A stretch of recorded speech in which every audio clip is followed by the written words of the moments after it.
तामुलपुराव Arunoday card 2.0 हाबाफारिजों लोगोसे Arunoday card फोरबोआरियै राननाय हाबाफारि लादों। तामुलपुर जिल्लानि गासै 7,000 सुबुंफोरा अरुणोदय आसनिखौ मोननो हादों।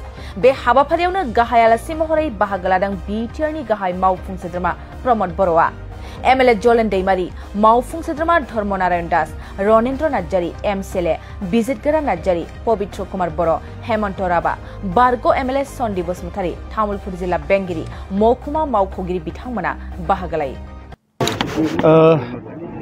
अरुणोदय 2.0 যোৱাকালিৰ পৰা আৰম্ভ হৈছে আৰু এতিয়া অৰুণোদয় 27 লাখ পৰিয়ালে পাবলৈ গৈ আছে। অসমৰ মুখ্যমন্ত্ৰী হিচাপে দায়িত্ব লোৱাৰ পিছত ডক্টৰ হিমন্ত বিশ্ব শৰ্মা ডাঙৰীয়াৰ দীঘলীয়া যিটো এটা ৰাজনৈতিক এক্সপিৰিয়েন্স আৰু সমাজ জীৱনৰ লগত থাকি তেখেতৰ যিটো এক্সপিৰিয়েন্স, ইয়াৰ দ্বাৰা তেখেতে দুটা কথা স্পষ্ট কৰিছে। এটা হ'ল অসমখন ভাৰতৰ এখন উন্নত ৰাজ্য হিচাপে গঢ় দিয়া, 5খন আগশাৰীৰ ৰাজ্যৰ ভিতৰত এখন হ'ব লাগিব, সেইটো এটা ভিজন অসমৰ ৰাইজৰ কাৰণে তেখেতে লৈ আহিছে। ছেকেণ্ড কথাটো হৈছে যে ইজ অফ লিভিং, সহজভাৱে অসমত যাতে সকলো বসবাস কৰিব পাৰে। আৰু ইয়াৰ কাৰণে আজি ফাৰ্ষ্ট টাৰ্গেট আমাৰ গৰীব শ্ৰেণীৰ, দুখীয়া শ্ৰেণীৰ আমাৰ ৰাইজক তেখেতে কেনেকৈ সকাহ দিব পাৰে, কেনেকৈ ছাপোৰ্ট কৰিব পাৰে, ইয়াৰ কাৰণে দুটা এটা মানৱতাৰ এটা সবচে ডাঙৰ এটা সিদ্ধান্ত যে অৰুণোদয় দিয়া, আৰু এটাটো হ'ল আপোনাৰ মাইক্ৰ' ফাইনেন্সৰ যিটো ঋণ আছিলে সেইটো পৰিশোধ কৰি দিয়া।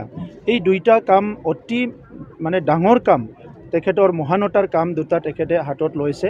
আৰু এতিয়া ইয়াৰ দ্বাৰা যিটো দৈনন্দিন কিবা নহয় কিবা সমস্যাত ভুগি থকা দুখীয়া পৰিয়ালে যথেষ্ট সকাহ পাইছে। 4,800 টকাৰ পৰা আৰম্ভ কৰি এতিয়া 4,1200 টকা পৰ্যন্ত অৰুণোদয় ঠিক কৰা হৈছে। আৰু এই 4-7 লাখ পোৱা কমপ্লিট হোৱাৰ লগে লগে নেক্সট টাৰ্গেট ৰাখিছে তেখেতে আৰু 5 লাখ, আৰু 5 লাখক অৰুণোদয় দিব। এতিয়া তামোলপুৰত আজি প্ৰায় 20,000 কমপ্লিট হ'বলৈ গৈ আছে, আগত 13,000 আৰু 7,000। ইয়াৰ পিছত যেতিয়া টাৰ্গেটটো আৰু বাঢ়াব আৰু লগে লগে আমাৰ এই অঞ্চলতো আৰু বেছি অৰুণোদয় পাবলৈ সক্ষম হ'ব। আনপিনেদি যিটো মাইক্ৰ' ফাইনেন্সৰ বিভিন্ন আমাৰ সেল্ফ হেল্প গ্ৰুপবিলাকে লোন লৈছিলে, ঋণ লৈছিলে, ইণ্ডিভিজুৱেলে ঋণ লৈছিলে, এইবিলাক পৰিশোধ কৰি পেলাই তেখেতসকলক সৰু সুৰা সমস্যা যিবিলাক হৈ আছিলে তাৰে পৰা উদ্ধাৰ কৰাৰ কাৰণে যোৱা বছৰৰ পৰা তেখেতে কাম আৰম্ভ কৰিছিলে। আৰু এই বছৰৰ বহুতখিনি হাজাৰ ইয়াৰ দ্বাৰা বহুতে লাভান্বিত হ'ব। চ' এইখিনি কথা। ইয়াৰ বাহিৰে ভূমিৰ যিটো সমস্যা, অসমত ভূমিৰ সমস্যা বুলি ক'লে ইমান দিন আমি মণ্ডল অফিচত, চাৰ্কল অফিচত মানুহে যায়, সমস্যাবিলাক সমাধান নহয়। বসুন্ধৰাৰ দ্বাৰা এইটো চব সমাধান কৰি দিয়া হ'ল। আৰু বিটিআৰতো আমি বৈশ্যমুঠিৰ দ্বাৰা 100% প্ৰব্লেমবিলাক ছল্ভ কৰিবলৈ চেষ্টা কৰিছোঁ। আৰু 100% নহ'লেও 85% প্ৰব্লেম আমি অহা নৱেম্বৰৰ পৰা আৰম্ভ কৰিম, আৰু 1-1.5 বছৰৰ ভিতৰত চব সমস্যা সমাধান হ'ব। ইতিমধ্যে বিটিআৰটো ফাৰ্ষ্ট 10টা চিক্সিডেল কাউন্সিলৰ ভিতৰত ফাৰ্ষ্ট কাউন্সিল য'ত নেকি লেণ্ড ডকুমেণ্ট আমি 100% ডিজিটাইজ কৰিলোঁ। এতিয়া লেণ্ড ট্ৰেন্সফাৰ, মিউটেশ্যন, বিভিন্ন কামবিলাক আৰু অফিচত নোযোৱাকৈ অনলাইনত আমাৰ ৰাইজে সেইটো কৰি ল'ব পাৰিব। শিক্ষা দীক্ষাৰ ক্ষেত্ৰত বহুতো কাম নিবনুৱাসকলৰ কাৰণে। আৰু ডাঙৰ এটা কাম আমি হাতত লৈছোঁ, এইটো ভাৰত চৰকাৰৰ ফ্লেগশ্বিপ প্ৰগ্ৰাম আছিলে লাখপতি মহিলা। লাখপতি মহিলাটো আমি দুটা ভাগ কৰিছোঁ, এটা হ'ল লাখপতি মহিলা, এটা হ'ল লাখপতি আমাৰ ফাৰ্মাৰ। খেতিয়ক আৰু মহিলা দুইটাকো কেনেকৈ ইনকামটো লাখলৈকে লৈ যাব পাৰে, ইয়াৰ কাৰণে কিছুমান আঁচনি, হাঁহ কুকুৰা পালন কৰা, ছাগলী পালন কৰা, বোৱা কাটা, মৌ পালন কৰা, ডায়েৰী ফাৰ্ম খোলা, বিভিন্ন আঁচনিবিলাক আমি হাতত লৈছোঁ, যাতে গ্ৰাম্য অঞ্চলত থকা যিবিলাক মাৰ্জিনেলাইজ বুলি কয়, আমাৰ কম মাটি থকা বা মাটি নথকা যিবিলাক পৰিয়াল আছে, লেণ্ডলেছ, এই পৰিয়ালবিলাকো কিবা নহয় কিবা ব্যৱসায় কৰি খাই থাকিব পৰা বিভিন্ন আঁচনি হাতত লোৱা হৈছে।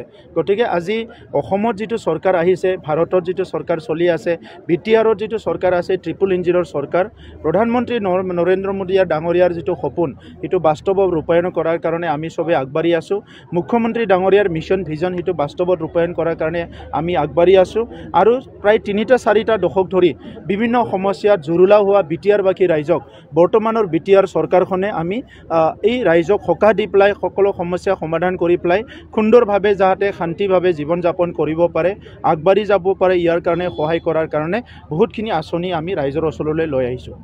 স্যাৰ এটা গতিকে যোৱাকালি মুখ্যমন্ত্ৰীয়ে কৈছিলে যে যিকোনো এটা চিটত ইউ পি পি এলক দিব আৰু কোনটোত কেনেকুৱা কিবা আশা কৰিব ইয়াৰ কাৰণে অলপ অপেক্ষা কৰিব লাগিব কষ্ট কৰি আমি কেইদিনমান পিছত আমাৰ U P P L BJP আৰু এ জি পিৰ মিটিং হ'ব তাৰ পিছতে আপোনালোকক জনাই দিম আমিতো কোকৰাঝাৰত খেলিম বুলি ঠিক কৰিছোঁ ইউ পি পি এলে আৰু যিটো দৰং ওদালগুৰি আছে তাত বিজেপিয়ে খেলিব তথাপিতো অফিচিয়েলি কথাটো কোৱাৰ কাৰণে আৰু কেইদিনমান ৰখিব লাগিব তাৰপিছত যেতিয়া আমাৰ অফিচিয়েল মিটিং হ'ব কিয়নো আমি এলায়েন্স টিম হিচাপে NDA হিচাপে কাম কৰি আছোঁ আৰু তাত ফৰ্মেলি আমাৰ ডিছকাশ্যনবিলাক হৈ যোৱাৰ পিছত ফৰ্মেলি আপোনালোকে চব খবৰটো পাব আপুনি ভাষণত এটা কথা কৈছে ইতিমধ্যে এপ্ৰুভ দিয়া হ'ল প্ৰায় 220টা নলেজ কেন্দ্ৰ এপ্ৰুভ কৰা হ'ল এই বছৰত আৰু বাকীখিনি অহা বছৰত কৰিম মানে 420টা আমাৰ VCDC আছে 420টা VCDC 420টা নলেজ কেন্দ্ৰ আমি আৰম্ভ কৰিবলৈ গৈ আছোঁ সেই নলেজ কেন্দ্ৰটো ৱাইফাই থাকিব সৰু এটা লাইব্ৰেৰী থাকিব LCD থাকিব য'ত নেকি আমাৰ ষ্টুডেণ্টবিলাকে হওক যুৱকসকলে হওক তাতে বহি 20-30 জন মানুহ বহি পেলাই যিকোনো কাম তাতে কৰিব পাৰিব আৰু অনলাইন যোগেদি আমি BTR চৰকাৰৰ তৰফৰ পৰা বিভিন্ন কেটেগৰীৰ যুৱতীসকলৰ কাৰণে খেতিয়কৰ কাৰণে মহিলাসকলৰ কাৰণে সময়ে সময়ে কিছুমান মেছেজ কিছুমান ট্ৰেইনিং কিছুমান বাৰ্তা আমি এইটো অনলাইন এইটো প্ৰভাইড কৰি থাকিম আৰু কমসে কম 1000 মানে কিতাপ অনলাইন আৰু অফলাইন তাতে প্ৰভাইড কৰা হ'ব দুর্গা পূজানি ধামাকা দখনা ডিজাইন दखना फालांगिरि खालामग्रा बिथांमोननि थाखाय अदालगुरि सरनि रयेल बड फेशन हाबा लानानै फैदों फुजानि गोदान डिजाइननि दखना गेमस्रि गाननाय दखना मिथि गाननाय दखना थाइलेण्ड दखनानि धामाका दखनानि डिजाइन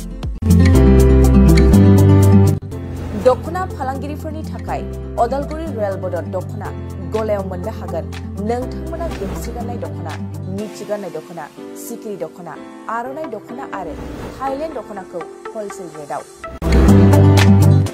बर'नि हारिमुआरि गाननाय जोमनायफोरखौ दखना फालांगिरिफोरनि थाखाय बयनिख्रुइबो खमसिन बेसेनाव मोननो हागोन अदालगुरिनि रयेल बड फेशन हाबाव बायदि रोखोमनि दखना नोंथाङा दखनानि फालांगि खालामनोब्लाबो रयेल बड हाबाव गासैबो दखनाखौ होलसेल रेटआव मोननो हागोन खम बेसेनावनो लांनानै फालांगिबो खालामनो हागोन रयेल बड गलायाव थांनाय फैनायनिबो जेबो उसुबिदा गैया रयेल बड हाब दखना गलानि थंआनो जाबाय अदालगुरि रेल स्टेशननि साखाथियावनो सोरबाफोर दुर्गा फुजानि अफारखौ खाबु लानानै दखना फालांगि खालामनोब्ला 9957383083 जानबुं नङाव खौरां लानो हागोन